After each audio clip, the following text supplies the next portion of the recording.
ভাই বর্তমান সময়ে খুবই সাবধানে থাকতে হবে। দেখা যাচ্ছে তুমি হাঁটতে বসেছো, এর মাধ্যমে বানাই দিল তোমার পিছন দিয়ে পারমাণবিক বের হয়ে ইন্ডিয়াতে গিয়ে দিল্লি নয় পিন্ডি নয় লন্ডনে বসে বসে এই আমার ধান্দা। এগুলো ঠিক না ভাই, এগুলো ঠিক না। এরা হচ্ছে আমাদের বাংলাদেশের সম্মানীয় ব্যক্তি, আর এটা যদি বিএনপি লোকজন দেখে তাহলে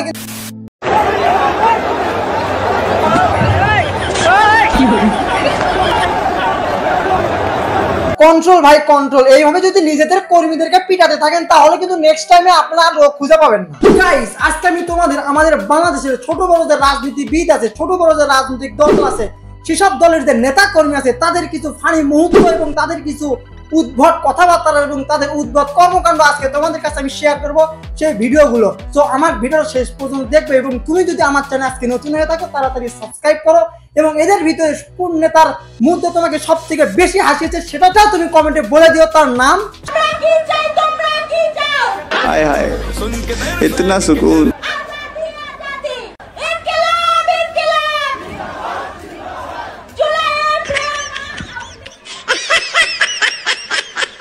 আপু আমি স্লোগানটা পরে দিচ্ছি, আমি তোমাকে দেখে ক্রাশ খেয়ে গেছি।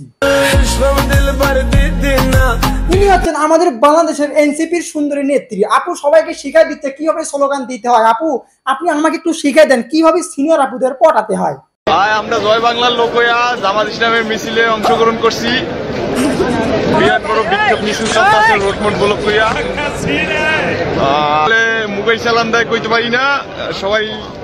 ও মাই গড ভাই, আপনি এটা কি বললেন? আচ্ছা আপনি এসেছেন ভালো কথা, আপনি যে দলেরই হন আপনি মিছিলে আসছেন ভালো কথা, সেটা আবার ভিডিও করে সোশ্যাল মিডিয়ায় ছাড়ার কি দরকার? নিজে তো পাশ খেলেন, দলটাকে হকানা দিলেন না।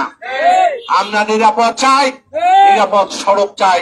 আঙ্কেল আমি আপনাকে রিকোয়েস্ট করতেছি, যেহেতু 17 বছর পর আপনি হাতে মাইক্রোফোন পাইছেন, একটু সাবধানে কথা বলেন না। আমরা নিরাপদ চাই, নিরাপদ সড়ক চাই, নিরাপদ চাঁদাবাড়ি চাই, চাঁদাবাজি চাই। এই যে আঙ্কেল আমি আপনাকে আগেই সাবধান করে দিলাম, আবেগকে কন্ট্রোল করে একটু কথা বলতে হবে। 17 বছর পর আপনার হাতে মাইক্রোফোন পাইছেন, এই যে উল্টা পাল্টা একটা কথা বলে ফেলেন, এখন জনগণ কি ভাববে? নিরাপদ থাকতে চাই এবং সন্ত্রাস মুক্ত বাংলাদেশ গড়ার জন্য আমরা সকল প্রশাসনকে সাবধান সাবধান সাবধান। কারণ ধরো তুমি গ্রামে অথবা শহরে থাকো, তুমি একটা জায়গায় দাওয়াত খেতে গেছো, স্পেশাল একটা জায়গায় দাওয়াত খেতে গেছো, এখন সেই মুহূর্তে তোমার পাছা চুলকাচ্ছে, এখন তুমি কি করবা? অবশ্যই তুমি পাছা চুলকাবা, কিন্তু ওখানে একটু সাবধান, কেননা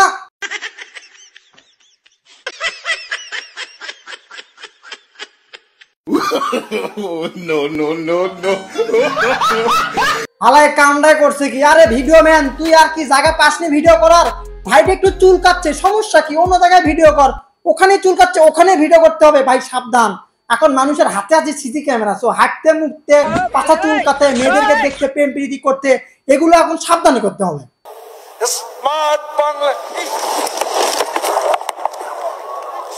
আমি সেনাবাহিনী ভাইদের প্রতি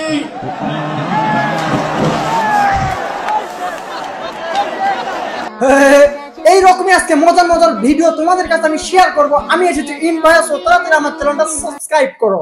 আসসালামু আলাইকুম। আগে আমরা মামলা খাইতাম, এখন আমরা স্যান্ডউইচ খাই, আর আগে যারা সিঙ্গারা কোক খাইতো এরা এখন দাবরানি খায়। এইটা তুমি একটা কথা কইলে ভাই। জান্নাতীতে তিনি যদি জাহান্নামেও যায় আমরা তার বিপরীতে চোখ বন্ধ করে জাহান্নামে চলে যেতে পারবো। আমার সেই নেতা জাতীয় নাগরিক পার্টি এনসিপির সদস্য সচিব, সংগ্রামী সদস্য সচিব, জননেতা জামানার ভাসানী, জননেতা আক্তার হোসেন। আরে ভাই আপনি এটা কি বলেন? এখনকার উপদেষ্টা হওয়া মানে লাক্সারিয়াস জীবন, আর আপনি বলতেছেন আপনি জাহান্নামে যাবেন? আপনারা তো এখন জান্নাতে আছেন। কি বলছিস তুই? আরে আমার দুদু আঙ্কেল একটু খাইতে বেশি ভালোবাসে, সে একটু খাওয়া দাওয়া বেশি পছন্দ করে।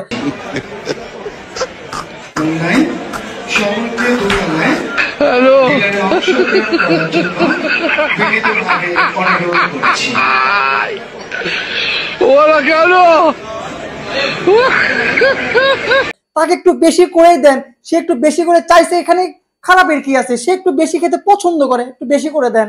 একদম চুপ। ওকে ঠিক আছে, আমি চুপ হয়ে গেলাম, যা বলবেন আপনারাই বলেন। যারা হাওয়া ভবনের মতো একটা ঘৃণিত প্রতিষ্ঠান গড়ে তুলেছে। আরে ভাই কেউ একটু ওনাকে বলে দাও, ওটা হাওয়া ভবন হবে না, ওটা হবে হচ্ছে আয়না ঘর।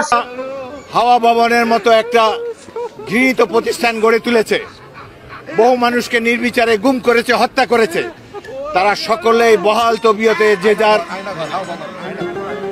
যারা ও মানে আমি বলে দেওয়ার পরে আপনি বলে দিলেন, এতক্ষণে তো পাবলিক উল্টো পাল্টা বুঝে নিছে। জানি না ভাই, রাজনীতিবিদরা মাইক্রোফোন হাতে পেলে ক্যামেরার সামনে আসলে কথা বলার সময় মুখ দিয়ে উল্টা পাল্টা কথা বলে দেয়।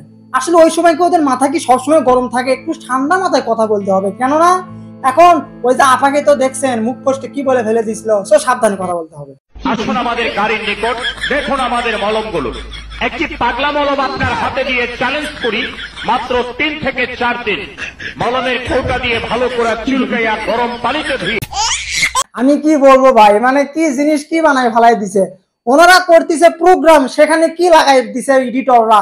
ভাই বাংলাদেশের সবকিছুই সম্ভব, মানে এর মাধ্যমে, এডিটের মাধ্যমে সবকিছু করাই সম্ভব। সেটা আপনারা তো ভিডিওর আগেই দেখতে পেলেন।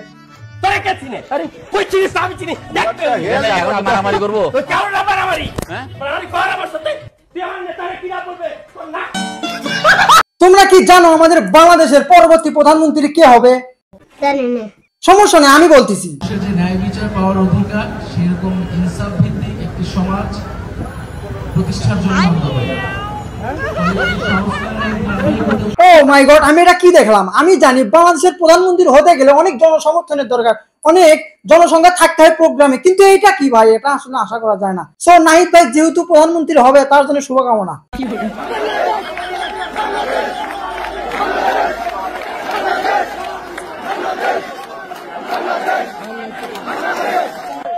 আপনি যেভাবে স্লোগান দিচ্ছেন ভাই, মানুষ তো আপনাকে পাগল বলবে। স্লোগানটা আস্তে ধীরে দিতে হবে, সো মাথা ঠান্ডা করে স্লোগান দিতে হবে।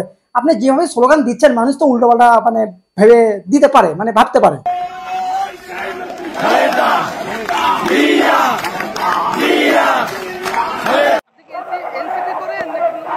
না, আমরা জামাতের লোক। আরে কাকা আপনি বলেন কি? আমি জানি মানুষ গাঁজা খেলে পাগল হয়, আপনি দেখেছি এমনি পাগল হয়ে গেছে। তোমরা কিসের প্রোগ্রামে এসো?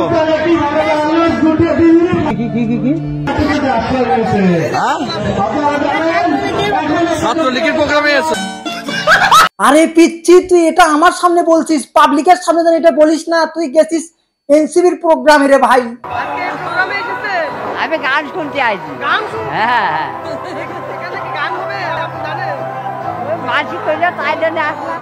ওরে আমার চাচা রে, বয়স হয়ে গেছে তাও দেখি তুই যৌবনের কুরকুরি এখনো থামেনি। আপনি গেছেন প্রোগ্রামে, ওখানে যে বলতেছেন আপনি অনুষ্ঠান দেখতে আসছেন। ওরে চাচা, রস দেখেছি উতলাই পড়িচ্ছে আপনার। কোন জায়গার সাংবাদিক? আমি এই ওয়েবসাইটটির সাংবাদিক, www.albertj.foganistan.news.com। হে আপু এন্ড ব্রো, আমি তোমাকেই বলতেছি, আমি জানি না তোমার মন ভালো আছে কিনা, কিন্তু আমার মন ভালো রাখো। তোমার মন যদি খারাপ থাকে, সেটা ভালো করার দায়িত্ব আমি নিব।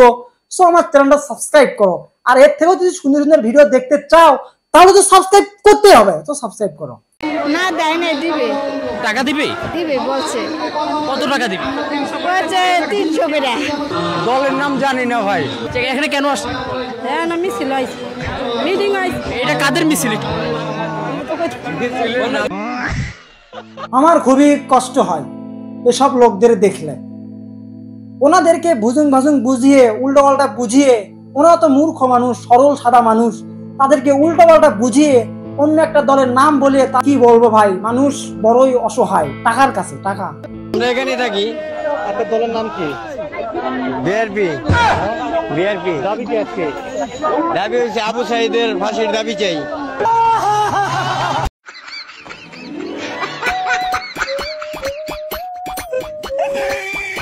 আমি এই কথাটা মেয়েদেরকে বলছি। আচ্ছা মেয়েরা, তোমরা কি শুধু আসিফ মাহমুদ ভাইকে দেখে ক্রাশ খাও? বাংলাদেশি কি আর পোলাপান নাই? আমাকে দেখে তো ক্রাশ খেতে পারো।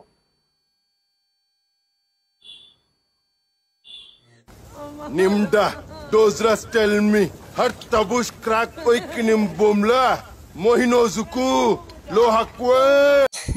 আমি কি বলবো, হাসনাত ভাই হচ্ছে বাংলাদেশের সেনাপতি, যার একটা করে কথা মানে একটা করে গর্জন, সিংহের গর্জনের মতো তার একটা করে কথা, একটা করে ভাষণ। সেই ম্যানকে আপনারা এরকম করে পোষাইছেন এডিটের মাধ্যমে, এটা আসলে ঠিক হয় না।